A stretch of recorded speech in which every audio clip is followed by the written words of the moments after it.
Okay, so we're going to look at another poem today. We're going to look at Nettles by Vernon Scannell. So this is on page 19 in your anthologies. So if you could turn to page 19. Following the same process as usual, I'd like you to create a mind map or bullet pointed list of any connotations or associations linked to the poem's title and use the questions to guide your thinking. Pause this video to complete this task. Here I've given you an image of the nettles so that you can picture it. It's a noun and it refers to a plant, or rather a weed. You might have caught yourself on nettles before. It creates a rash on your skin, little white bumps, and it's quite painful. So you've got an element of pain within this poem. Okay, now I'd like you to read through the poem and write a brief summary of what you believe the poem to be about. As usual, I've given you some images to help with your understanding. You've got the little boy with the white bumps on his arm, so he's been stung by nettles. Below him, this is a funeral pyre, so this is how some people would burn their dead, usually Vikings. In the top right, you've got image of nettles, and you've got a close-up there so you can see the spines and the spears, which are also referenced. In the middle, you've got a bill hook, so that's what a bill hook looks like when he sharpens it to cut down the nettles. And you've got this idea of the regiments or the recruits that are used. So I've given you some army imagery here. Read through the poem and see if this changes your understanding at all. So what is it about? So it is written from a father's perspective about his young son who has fallen in the nettle bed, and he tries to protect him by cutting down the nettles, but inevitably they grow back. Maybe a metaphor for life, that he can't protect his son from everything within life, even though he wants to. And you've also got this last bullet point linking to the war imagery I mentioned earlier. So pause the video and make any notes that you think are relevant. So context is important with this. Well, it's important with all the poems, but particularly important with this one to do with the war imagery. And you've also got that last bullet point about the mortality of some of his children. So this time around, I want you to link the contextual information to the poem rather than just making notes. Go through and see if you can link it to your understanding of the poem. Does it make anything clearer? So pause the video and complete this task. Okay, so analysis.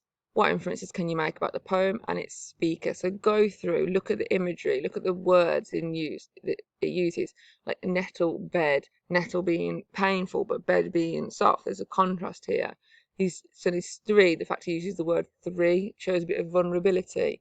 Thinking about the tender skin, the adjective tender. Thinking about the structure, look at the rhyme scheme, see if it fits to a different form you might have looked at before. It's got too many lines for a sonnet, but it has elements of a sonnet within it, so see if you can remember what a sonnet is about. There's a begin and end with the same image. Here's an example of how to annotate using the first word. So my is a possessive pronoun, and it suggests the child is his.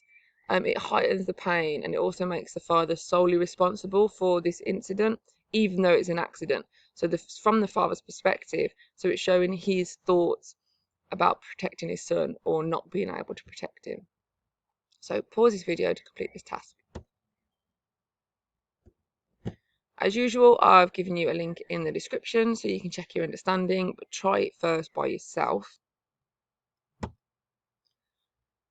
Here we're moving on to having a go at paragraphs. So I've given you a couple of responses. You've done this before with neutral tones. I've given you a success criteria. You could pick one of these sentences to begin your paragraph.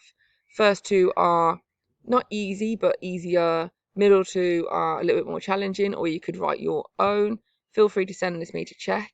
I've not given you a model because you've already had this model with neutral tones. So if you just flick back to your notes there, you can see a model and you can use that process to help you.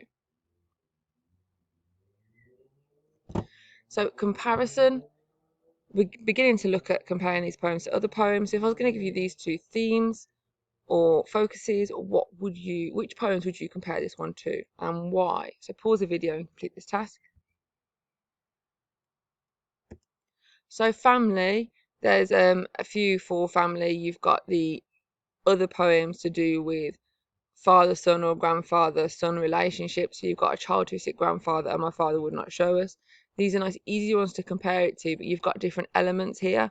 Both of those are from a younger person's perspective about an elderly relationship, and they have death with involved, whereas this one is a father looking at their son. But you could link in death with the context that you know. Another one you might want to think of for family is One Flesh, because don't forget this is the daughter talking about a parent's relationship, and she's talking about the death of the relationship between them. Might be a bit more tricky to compare that one, but it could yield some wonderful results.